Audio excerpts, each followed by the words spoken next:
अस्सलाम वालेकुम जी।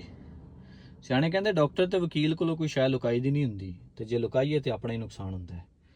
ਇਸ ਤਰ੍ਹਾਂ ਜਿੰਨੇ ਵੀ ਓਵਰਸੀਜ਼ ਪਾਕਿਸਤਾਨੀ ਨੇ ਜਦੋਂ ਵੀ ਕੋਈ ਪਾਕਿਸਤਾਨ ਪ੍ਰਾਪਰਟੀ ਬਾਏ ਕਰਨ ਤੇ ਆਪਣੇ ਰਿਸ਼ਤੇਦਾਰਾਂ ਭੈਣਾਂ ਭਰਾਵਾਂ ਤੋਂ ਲੁਕਾ ਕੇ ਨਾ ਕਰਨ, ਉਹਨਾਂ ਦੇ ਨਾਲ ਗੱਲ ਸਾਂਝੀ ਕਰਕੇ ਤੇ ਫਿਰ ਕੋਈ ਕੰਮ ਕਰਨ।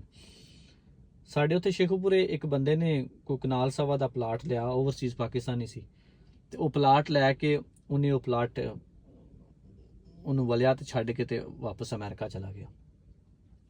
ਉਹ ਕਿਸੇ ਬੰਦੇ ਨੇ ਤਾੜ ਰੱਖ ਲਈ, ਉਹਨਾਂ ਨੇ ਆਣਾ ਜਾਣਾ ਸ਼ੁਰੂ ਕਰ ਦਿੱਤਾ। ਜਦੋਂ ਉਹਨਾਂ ਨੇ ਵੇਖਿਆ ਕਿ ਜੀ ਮਾਲਕ ਹੁਣ ਨਹੀਂ ਆਂਦਾ, ਉਹਨਾਂ ਨੇ ਆਪਣਾ ਉੱਥੇ ਬੋਰਡ ਲਿਖ ਕੇ ਲਾ ਦਿੱਤਾ, ਜੀ ਇਹ ਪਲਾਟ ਫਲਾਂ ਵਲਦ ਫਲਾਂ ਦਾ ਹੈ ਤੇ ਇਹ ਉਹਦੀ ਮਾਲਕੀਅਤ ਹੈ ਤੇ ਕਿਸੇ ਤਰ੍ਹਾਂ ਦੇ ਵੀ ਲੈਣ ਦੇਣ ਲਈ ਜਿਹੜਾ ਨਾ ਉਹ ਗਰੇਜ਼ ਕਰੋ।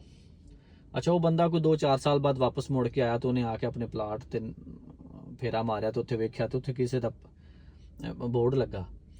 ਉਹਨੇ ਉਹਨਾਂ ਨੂੰ ਫੋਨ ਕੀਤਾ, ਉਹਨੇ ਕਿਹਾ ਜੀ ਇਹ ਪਲਾਟ ਤੇ ਮੇਰਾ ਹੈ। ਉਹਨਾਂ ਨੇ ਕਹਿੰਦੇ ਜੀ ਇਹ ਤੇ ਪਲਾਟ ਸਾਡਾ ਹੈ। ਖੈਰ ਬੰਦਾ ਸਿਆਣਾ ਸੀ, ਉਹ ਅਦਾਲਤੇ ਗਿਆ, ਕੇਸ ਕੀਤਾ ਬਜਾਏ ਦੇ ਕਿ ਲੜਦਾ।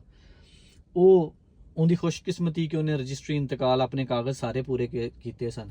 ਗੱਲ ਕੇਸੋ ਕੇਸੀ ਹੋਈ ਤੇ ਅਦਾਲਤ ਨੇ ਜਿਹੜਾ ਨਾ ਉਹ ਆਪਣਾ ਫੈਸਲਾ ਉਸ ਬੰਦੇ ਦੇ ਹੱਕ 'ਚ ਕਰ ਦਿੱਤਾ। ਹੁਣ ਗੱਲ ਇਹ ਵੇ ਕਿ ਜਦੋਂ ਵੀ ਤੁਸੀਂ ਕੋਈ ਪਲਾਟ ਲਵੋ ਨਾ ਜਾਂ ਕੋਈ ਪ੍ਰਾਪਰਟੀ ਬਾਏ ਕਰੋ ਪਾਕਿਸਤਾਨ, ਜਿੰਨੇ ਵੀ ਓਵਰਸੀਜ਼ ਪਾਕਿਸਤਾਨੀ ਨੇ ਉਹਨਾਂ ਅੱਗੇ ਤਰਲਾ ਹੈ ਕਿ ਆਪਣੇ ਕਿਸੇ ਭੈਣ ਭਰਾ ਨੂੰ ਵਿੱਚ ਪਾ ਲਿਆ ਕਰੋ। ਕੋਈ ਆਉਂਦਾ ਰਹਿੰਦਾ, ਕੋਈ ਜਾਂਦਾ, ਉੱਥੇ ਕੋਈ ਆਉਂਦਾ ਕੋਈ ਜਾਂਦਾ ਹੈ।